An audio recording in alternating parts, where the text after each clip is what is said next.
Magandang araw sa lahat ng nagsusubaybay sa isumbong kay Commander Bukay. Nagkataon na suspend dahil iba yung nabuksan kong item. Yun yata yung patibong. So, suspended ako ng 48 hours. Titingnan natin anong resulta ng 48 hours. So, yung patungkol sa mga pensioner na nag-submit ng pangalan, hintayin lang natin mga 48 hours ang resulta. So doon sa isang account ko, dito sa account ko na Segundo Mitran Junior, sa account na ito ay doon nyo muna ipadala at patuloy tayong ipaglaban at kakausapin natin yung abogado. So, sino ba ang involved dito? Yung pinag-usapan natin, yung mga nag-retired ng 2013. Isa-isahin ko kasi ang daming tanong hindi naintindihan ng 2013 pababa. 2013, 2012, 2011, 10, 9, 8, 7, 6, 5, 4, 3, 2, 1, 0. Yung ibig sabihin ng 0, 2000. 1999, 98, 97, 96, 90, 95, 4, 3, 2, 1. 1990, 1989, 8, 7, 6, 5, 4, 3, 2, 1. 1970, 9, 8, 7, 6, 4, 3, 2, 1. 1970, 9, 8, 7, 6, 5, 4, 3, 2, 1. 1960, 9, 8, 6, 7, 8, 3, 2, 1. 1950, 9876321. Siguro 1940. Kasi ang daming tanong Sinabi na nga 2013 pababa, tinatanong pa.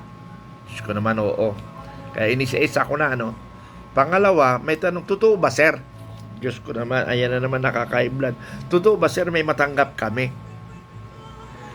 Yung iba, matagal na nilang natanggap, 2017 pa.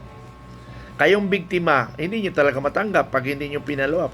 Kasi nung 2017-18, biglaan nagbigay sila. That is more or less 18 billion plus. Ang nai-release nila, 13 billion plus.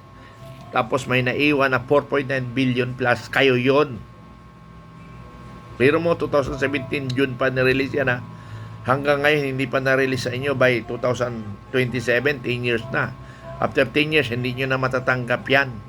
Napakahirap na i-claim dahil dadaan sa masusing pagpupundo ng National COA. Ang iba nga, 3 years, 4 years, hindi pa nila nakiklaim because isang truck ang nakapila na folder doon sa National COA. Kaya wag nyo na hintayin ng 2027. Kasi nga, pag pinaabot nyo pa yan, pwede nyo maklaim yan. Kaya nga sabi ko nga, may mga experience na ako na tumatawag sa akin. Nang binirepay ko rin sa National COA, talagang matindi ang pila na pupunduhan ng gobyerno. Okay? So, very clear yan baka may magtatanong pa. Baka may magtatanong pa. So, naisip namin ni General Kita kung paano kayo matulungan. I-class suit na lang natin. Ano yung class suit? Grupo na pagkakaso. Kakasuhan na lang natin. Kasi nga justice delayed, justice denied. Ibig sabihin, habang tumatagal, mawawala yung pera ninyo. So, idadaan na lang natin sa abogado an agreement. Then, pag nakausap na namin yung abogado, kasi umabot na kayo mahigit 1,000 1,000 na yung nagpalista. So, kakausapin namin yung abogado paano ang gagawin namin. So, mag-initial kayo ng 1,000 yung 1,009 ibabawas doon sa pag nakiklaim na ninyo. Para kahit paano magkakaroon kami ng operational fund. Paano? Kasi maraming lalakarin yan ipa-find out. Then, lawyer yan, legal yan. Dahil bago kami makakilos niyan, kailangan namin ang signature ninyo, yung special power of attorney. Hindi kami maka-withdraw ng pera dyan. Kayo yung mag-withdraw. Ang amin lang is ayusin namin yung dokumento ninyo. Or, nandyan yung dokumento sa inyo, ipipila na lang natin. Now, kung magpapaayos pa kayong dokumento, ibang usapan yun. Kasi pagod rin yun. Depende na sa magiging usapan ninyo ng abogado. So, hanggang dito lang yung aking ipaparating sa inyo na suspend yung aking account number, yung isumbong kay Commander Bukay dahil mali ang napindot ko na naman. May patibong. Anyway, 2 days lang yun. So, maraming salamat. Magandang umaga sa inyong lahat. Okay, good morning. Doon naman sa tumatawag sa akin patungkol sa reimbursement ng Veterans Hospital. Para hindi na lang kayo pabalik-balik sa sa veterans or sa PIBAW, ang gagawin nyo na lang is submit nyo mag-complain na lang kayo sa Anti-Red Tape Authority. Mag-complain ka Anti-Red Tape. How to complain? I-search nyo yung Anti-Red Tape Authority. Then pag nakita nyo yun, how to complain, nandoon nakalagay how to complain, dipilapan nyo na lang yon.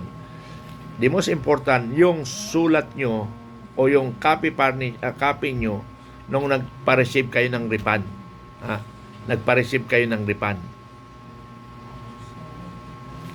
Doon nyo i-attach nyo yung nagpa-receive kayo ng refund na. Kasi base sa Republic Act 11032 ay within 15 days dapat, pag lumampas sa 15 days sorry, pag lumampas sa 15 days and hindi tumugon yung head of office na bakit hindi na ibigay, dapat nagpapaliwanag sila sa inyo. Wala. So ganun ang gagawin nyo. Kaysa naman mapagastusan kayo follow-up, pag tumawag kayo hindi rin kayo sinasagot, dalhin nyo na lang sa Anti-Red Tape Authority para yung Anti-Red Tape Authority sila na yung magpapatawag sa PIBAW or veterans. Online lang yan. Mag-online hearing kayo.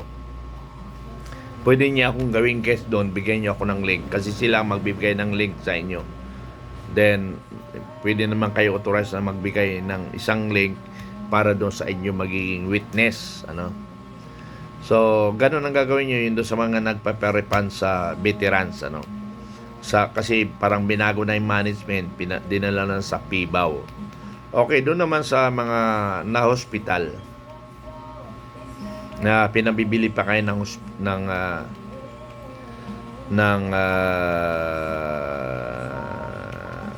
veterans, pinabibili na kayo ng veterans, magreklamo na kayo sa Anti-Red Tape Authority. I-attach nyo yung resibo na bumili kayo ng gamot para sila ang mag-explain, yung veterans or PIBAW mag-explain bakit kayo pinabibili.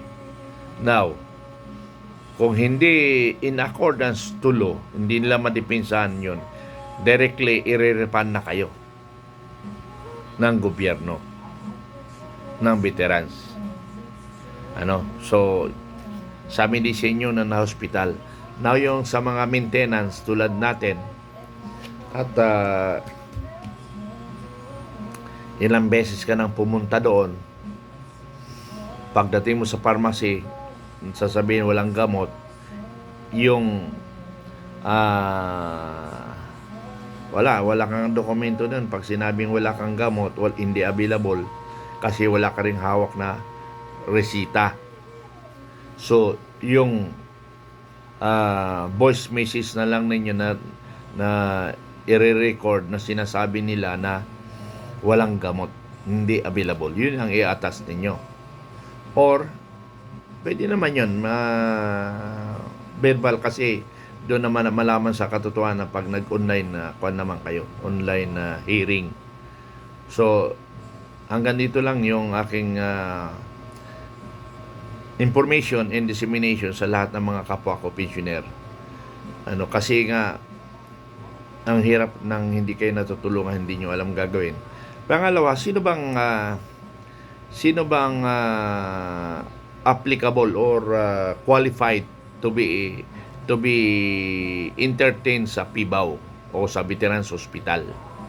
Pag mayroon kang 6 years in military service, you are qualified. 6 years qualified.